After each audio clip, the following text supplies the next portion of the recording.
Let's take it back.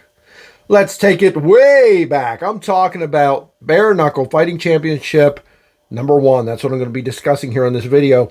I'm Adam Lavelle, a brand new fan to Bare Knuckle Boxing, a brand new fan to Bare Knuckle Fighting Championship. In my opinion, the best sports combat league in the world. I've developed that opinion pretty quickly, but I think it's a good one. And I think it's a strong one.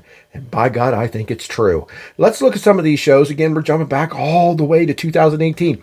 This was the very first, not only the very first Bare Knuckle Fighting Championship show, this was the very first show in the United States that sanctioned bare knuckle fighting, bare knuckle boxing, whatever you want to call it. Bare knuckle fighting is the name of this group fighting championship. This was sanctioned for the very first time. The hard work that the company put in to make this happen, to see this through. And finally, we're set to go in Cheyenne, Wyoming, June 2nd, 2018, just a little bit past 7 years to the day as I record this video.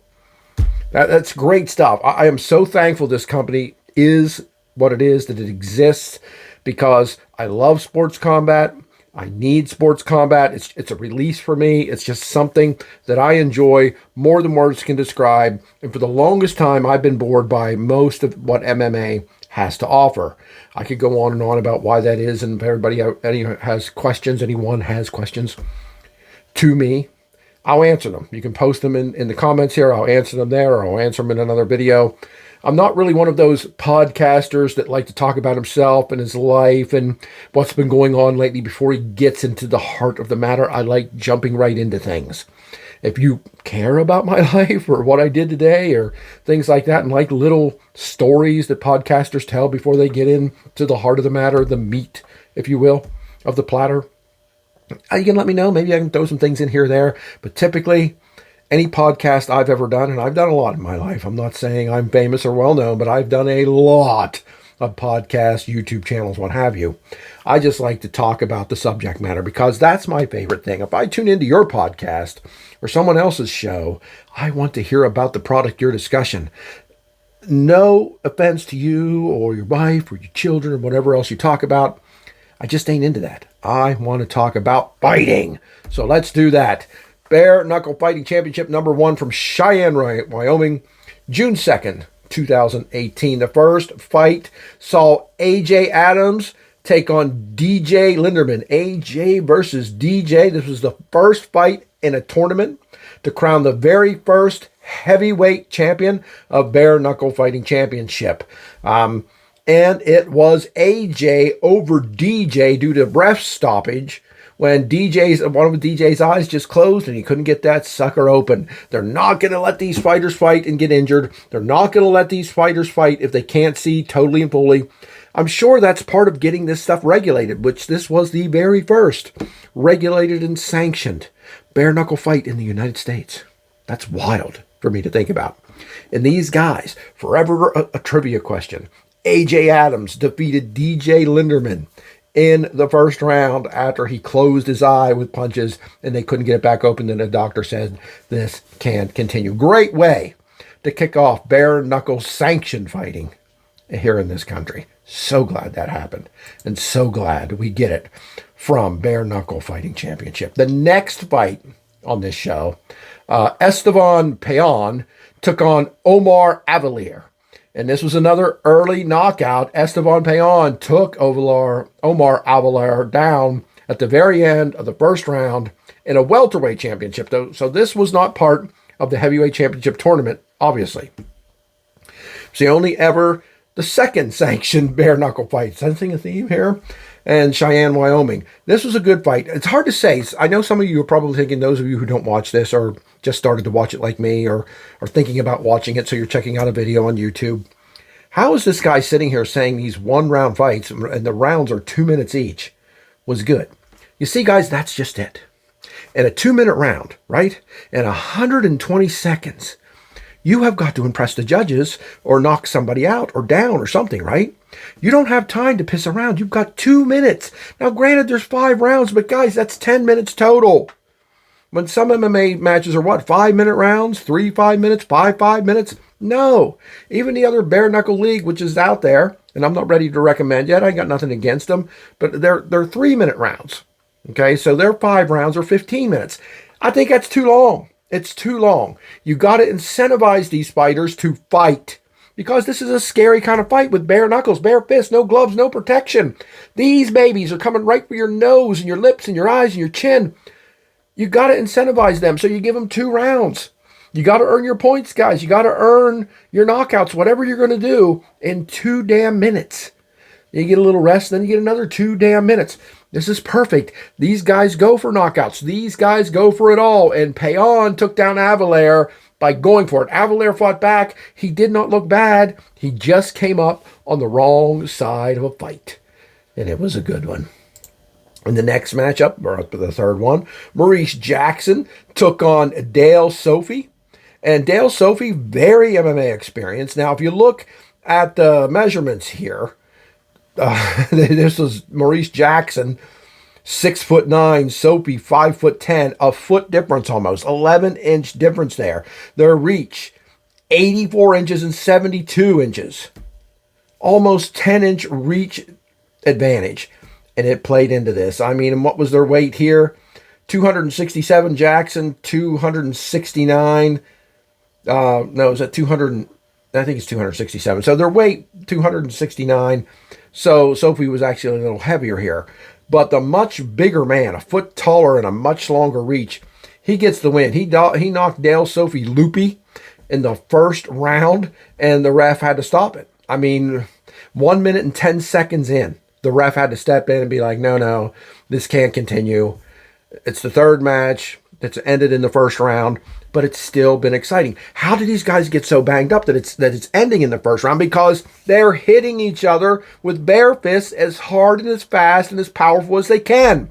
So the fights aren't bad. They're all getting their shots in. But Jackson is so much bigger, so much taller, such a bigger reach. He just pounded Sophie, not into submission, but into a referee stoppage in the first round. I love this as well.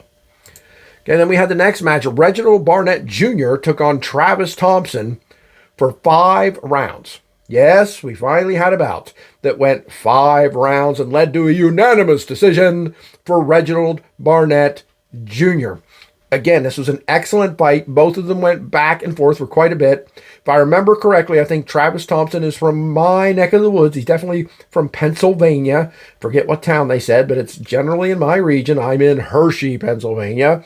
And if I opened a window over here, you'd probably hear roller coasters running from right down the road, Hershey Park. So if you've been there, you've been close to where I reside. Yeah, I wear a cowboy hat in Pennsylvania, pretty much only for these shows, though, because, look, only weirdos in Pennsylvania wear cowboy hats, so hey, don't you dare. Nah, this is my bare knuckle fighting championship gimmick, baby. Used to live in Texas. That's where the hat comes from. The win came to Reginald Barnett Jr. Look, Barnett Jr. just had way more boxing experience.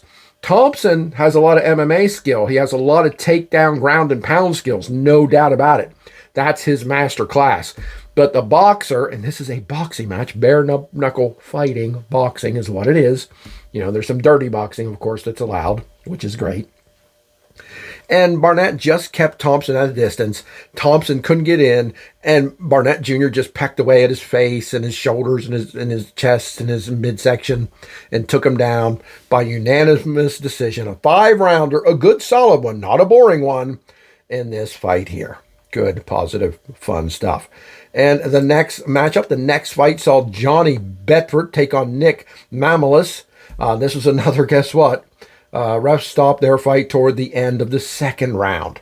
Again, very well contested, very well fought. Both Bedford and Mamalis, I believe I'm pronouncing that right, went at it toe-to-toe. The first round was, I don't know if it was even. I think Bedford pretty much had control of this from the start. But Mamalis fought hard, fought well, and again, this was very enjoyable. Bedford is an excellent boxer, and Mamalis simply couldn't keep up with him. He fought back and got some good offense in, but in the end, couldn't keep up with him. The end of the second round, the ref stops it because he clearly sees that Mamalis is pretty much being dominated, and he stops it so there's no injury. I think the doctor might have stopped it, I think, if I'm remembering correctly. The good stuff continues because next fight, Bobby Gunn, apparently a bare knuckle fighting legend. Okay, I've just started watching this stuff. But Bobby Gunn, remember, bare knuckle fighting has not been legal or sanctioned in the United States until this bout, until this card.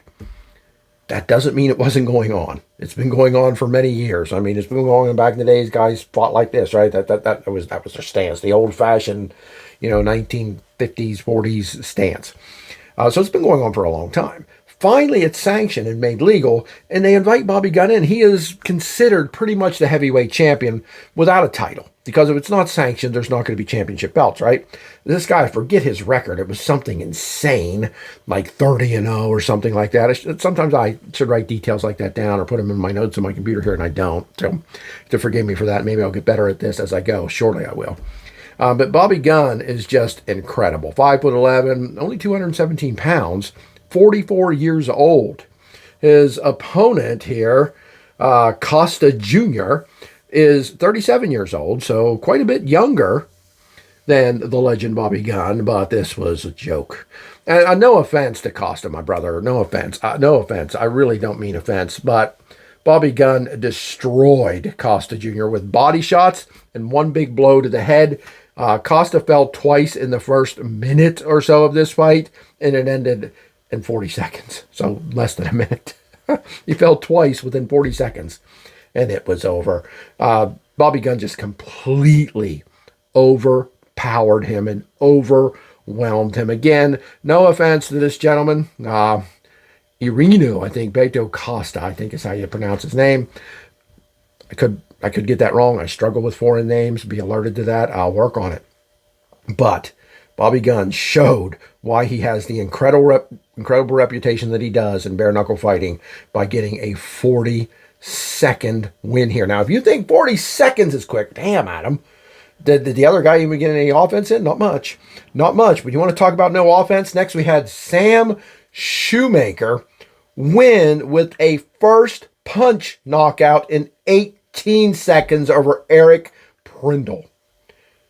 18 seconds. Basically, the bell rang. They came out at each other, and Sam Shoemaker threw one. He said he uses it like a baseball pitch, and you could see it.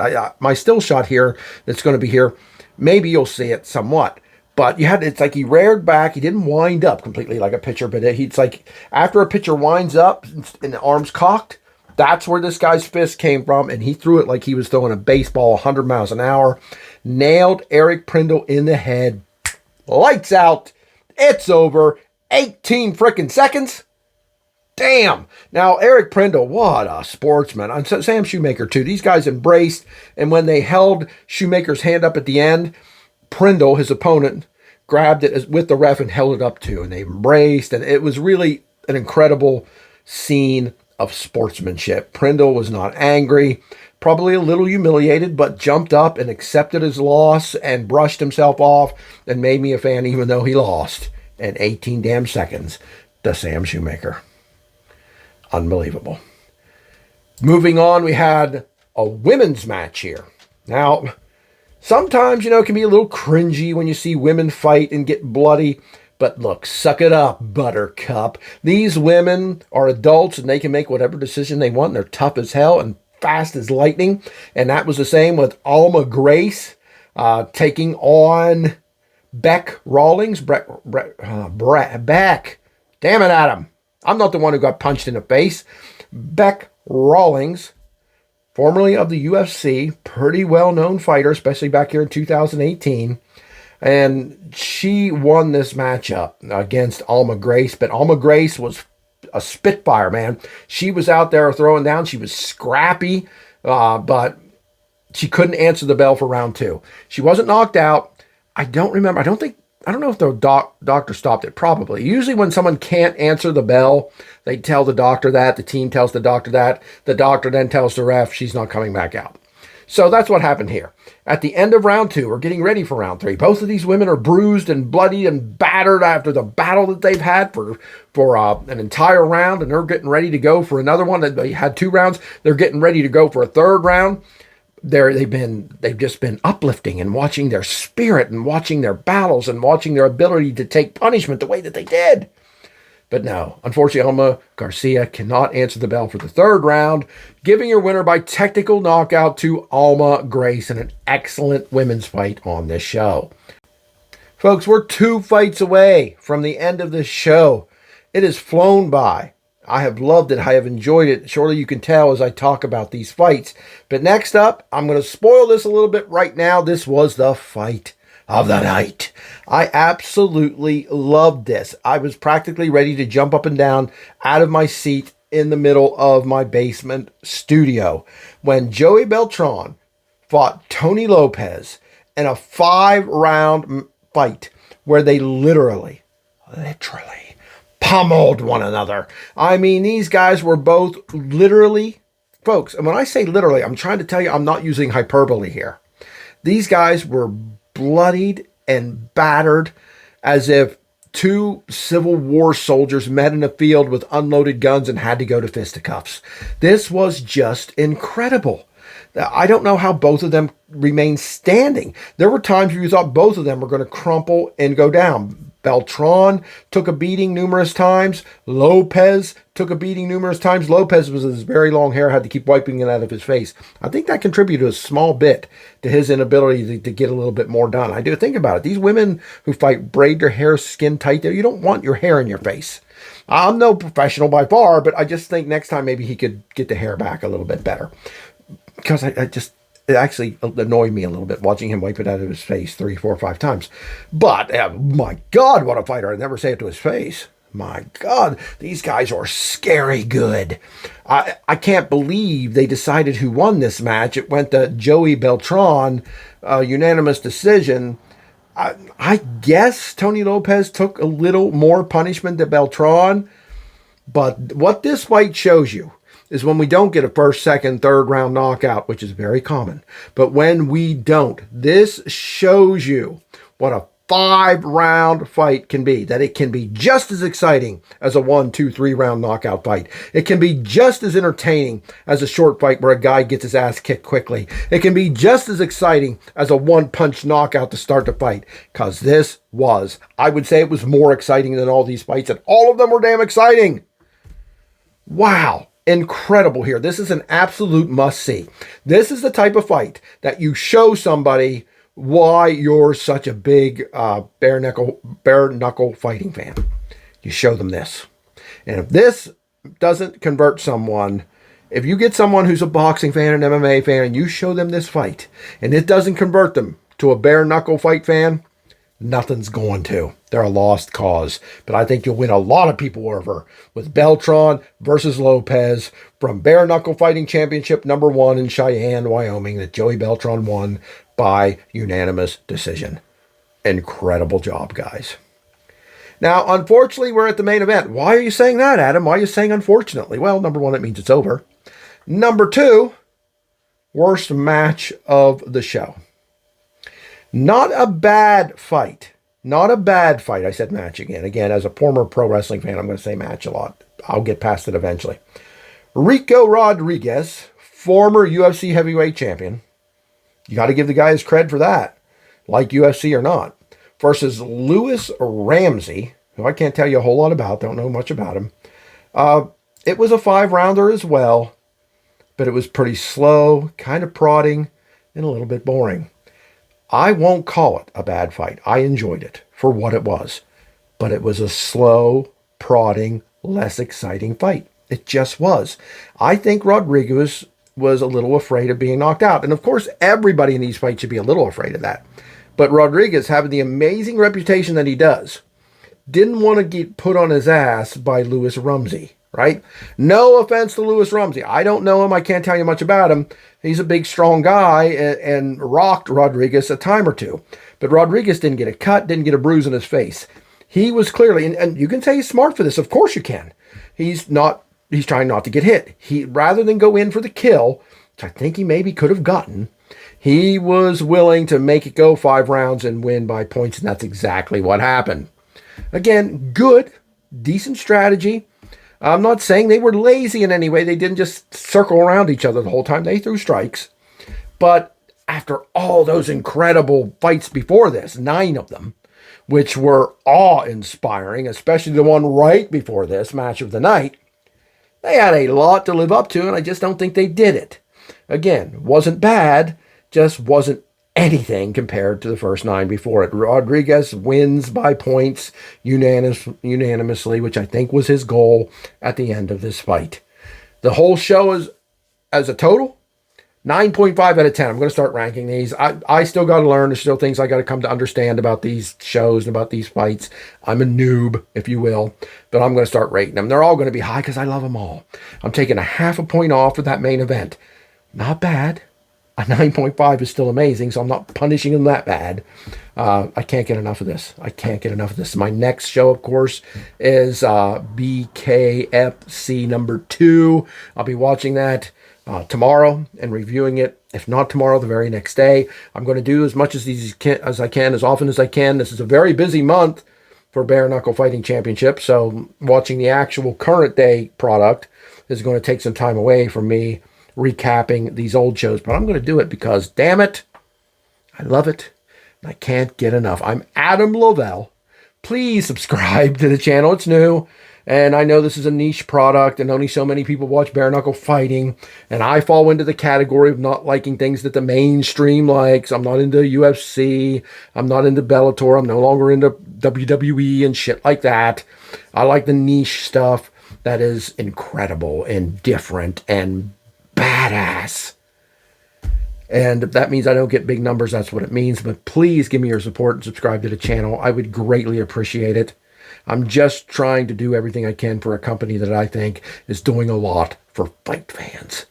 And I'll talk to you again real soon, guys. Thanks for joining me.